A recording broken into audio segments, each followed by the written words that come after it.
Salam sejahtera, selamat bertemu di channel politik terhebat. Sebelum ke beritanya sila like, share dan subscribe. Terima kasih.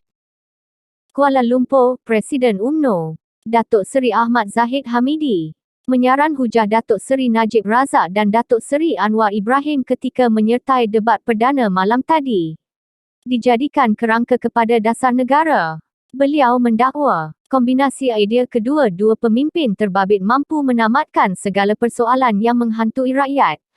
Saya lihat, jika kombinasi idea antara kedua-dua tokoh ini dapat diterjemahkan sebagai sebuah pembentukan idea dan juga kerangka yang menjadi dasar negara, saya fikir tidak akan timbul lagi tentang soal yang menghantui pemikiran rakyat pada masa hadapan, katanya reaksi kepada program debat perdana berlangsung di Pusat Pelancongan Malaysia MATIC. Malam tadi, beliau menyifatkan debat itu menjadi proses kepada kematangan politik dan wacana seumpama itu perlu dilakukan lebih kerap membabitkan tokoh politik yang lain. Tentunya wacana intelektual harus diadakan dengan lebih kerap supaya kita bukan hanya mahu merungkaikan permasalahan sesuatu kumpulan dan lebih penting supaya rakyat diberikan kefahaman, katanya.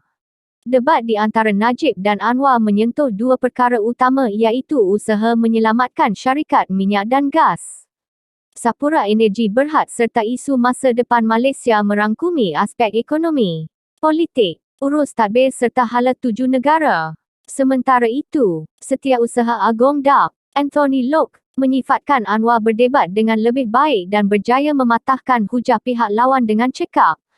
Katanya, Najib berusaha meyakinkan orang ramai bahawa perlu menyelamatkan syarikat Sapura Energi kerana dilihat sebagai syarikat strategik dan membabitkan kepentingan banyak pihak.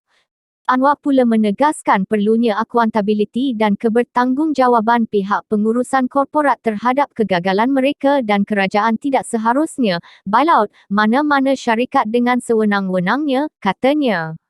Beliau berkata, apabila Najib menggunakan analogi memperbesarkan kek ekonomi sebagai mantra pengurusan ekonominya, Anwar mempersoalkan siapa yang dapat bahagian kek yang lebih besar. Bagi saya, hujahan balas ini adalah highlight atau titik tumpu dalam debat malam ini. Dalam usaha Najib mempertahankan kenyataannya, cash is king. Beliau cuba putar belit kononnya king, yang dimaksudkan ialah rakyat.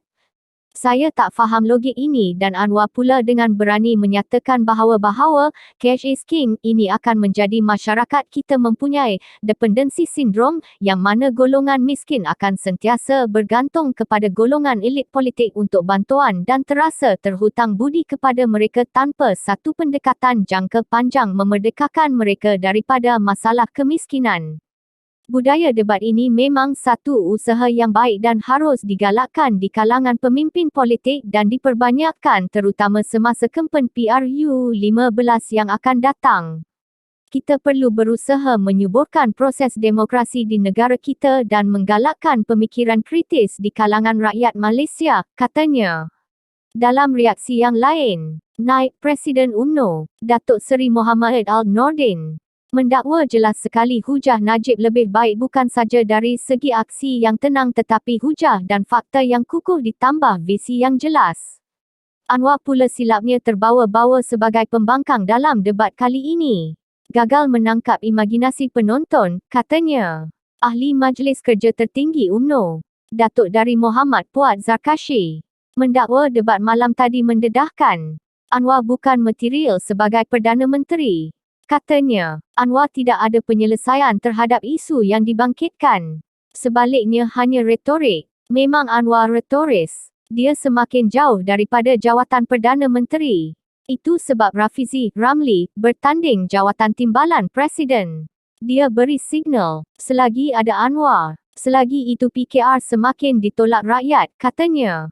Veteran UMNO, Tan Sri Shahriz Samad pula berkata, debat kedua pemimpin itu tidak mengubah persepsinya terhadap Najib. Katanya, Najib syarat dengan fakta seperti mana kehadirannya di media sosial dan berani membuat cadangan walaupun biasa diperlekehkan. Termasuk di Dewan Rakyat. Begitu juga persepsi saya terhadap Anwar. Gayanya dan isi ucapannya adalah seperti mana saya ingati beliau. Sedap didengar tapi kepuasan hanya buat sementara. Tapi ada satu yang berlaku pada malam debat itu yang menimbulkan pertanyaan terhadap kewibawaan Anwar sebagai seorang pemimpin negara, katanya. Sementara itu, Ahli Parlimen Seputih, Teresa Kok, mendakwa Najib banyak memutar belit fakta dalam hujah yang disampaikan sepanjang perdebatan itu. Saya percaya ramai yang menonton serta bersetuju berhubung perkara itu dan Anwar adalah pemenang, katanya.